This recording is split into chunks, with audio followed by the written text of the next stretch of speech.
வணக்கம் நண்பர்களே. இது தேர்தல் காலம் அப்படிங்கிறதுனால நான் பார்க்க போற தலைப்பு என்னன்னா, வாக்குரிமை, வாக்களித்தல் அப்படிங்கிறத பார்க்க போறேங்க. வாக்குரிமை அப்படிங்கிறது ஒவ்வொரு தனி மனுஷனோட ஜனநாயக கடமையாகுங்க.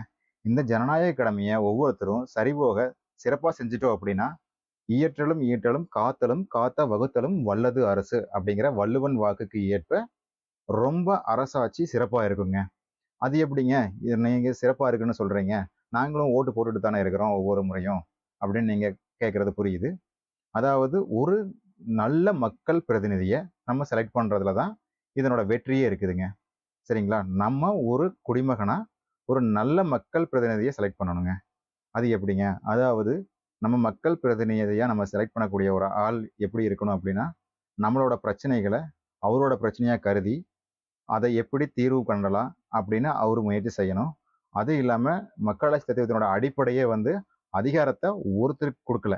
எல்லா பக்கம் பகிர்ந்தளிக்கப்பட்டிருக்குது. அப்படிங்கிறதுனால, எந்த இடத்துல யாருகிட்ட சொல்லணும், எப்படி எந்த அதிகாரத்த பயன்படுத்தி நம்ம மக்களுக்கு உண்டான நலத்திட்டங்களை செஞ்சு முடிக்க முடியும் அப்படிங்கிற ஒரு நுண்ணறிவு அவருக்கு இருக்கணுங்க. இதுதாங்க ஒரு மக்களாட்சியில மக்கள் பிரதிநிதியோட ஒரு அடிப்படை செயலா அவர வச்சிருக்கணுங்க. அதுவும் இல்லாம, நம்ம மக்கள் பிரதிநிதிய நம்ம எளிதில் பார்க்கக்கூடிய ஒரு நபரா இருக்கணும். நம்ம மக்கள்ல ஈஸியா பழகுற மாரி ஒரு நபரா இருந்துச்சு அப்படின்னா, அவர நம்ம போய் நம்மளோட குறைகள சொல்றதுக்கு ஏதுவா இருக்கும். நம்மள்ல ஒருத்தர தான் நம்ம செலக்ட் பண்ண போறோம். சரிங்களா? இப்படி ஒரு மக்கள் பிரதிநிதிய தேர்ந்தெடுத்துட்டோம். அதே மாரி ஒவ்வொருத்தரும் ஒவ்வொரு தொகுதியிலயும் ஒரு பிரதிநிதிய தேர்ந்தெடுக்கிறத தனித்தனியா ஒவ்வொருத்தரும் அதிகாரம் பகிர்ந்தளிக்கப்பட்டதனால, ஒவ்வொருத்தரும் தனித்தனியா முடிவெடுத்து செய்ய முடியாதனால, ஒரு கூட்டாட்சி அமைப்பு அப்படிங்கிற முறையில ஒரு கட்சி சார்பா நம்ம வந்து செலக்ட் பண்ண வேண்டியது இருக்குதுங்க. இப்போ ஒரு பிரதிநிதிய செலக்ட் பண்ணிட்டோம். அதே மாரி ஒரு நல்ல கட்சிய தேர்ந்தெடுக்கணும். அத எப்படி ஒரு நல்ல கட்சிய தேர்ந்தெடுக்கிறது? கட்சி அப்படிங்கிறது ஒண்ணும் இல்லைங்க. அது ஒரு பொலிட்டிக்கல் ட்ரஸ்ட். சரிங்களா?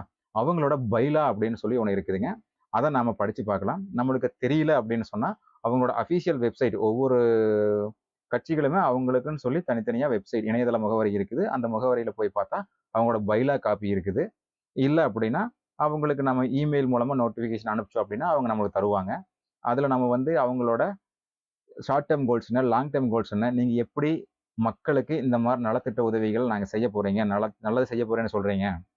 அது உங்களோட அப்ஜெக்டிவ்ஸ நீங்க ஜெயிச்சீங்க அப்படின்னா, எப்படியெல்லாம் அப்டைன் பண்ண முடியும்? அப்படின்னு சொல்லி நம்ம கேட்டோம் அப்படின்னு சொன்னா, அவங்க நமக்கு தெளிவான தகவல் தருவாங்க.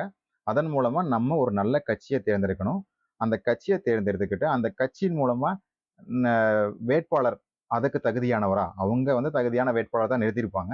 இருந்தாலும் ஒவ்வொரு தனி மனுஷனுக்கும் செலக்ட் பண்றதுக்கு உண்டான அதிகாரம் குடுத்துருக்காங்க. சரிங்களா? அதனால ஒவ்வொருத்தரும் நம்ம அந்த வேலைய செய்யக்கூடிய இவர் தகுதியானவரான்னு நம்ம பார்த்து, ஒரு நல்ல மக்கள் பிரதிநிதிய தேர்ந்தெடுத்தோம் அப்படின்னா, நம்மளுக்கு நல்ல ஆட்சி அமையுங்க. நல்ல ஆட்சி அமைஞ்சது அப்படின்னா, நல்வாழ்வு நம்மளுக்கு கிடைக்குங்க. சரிங்களா? அப்படி நல்வாழ்வு மலர நம்ம 100% வாக்கு அப்படிங்கிற இலக்க எட்டணும் அப்படிங்கிறது தான் இந்த காணொளியோட நோக்கமே. நன்றி.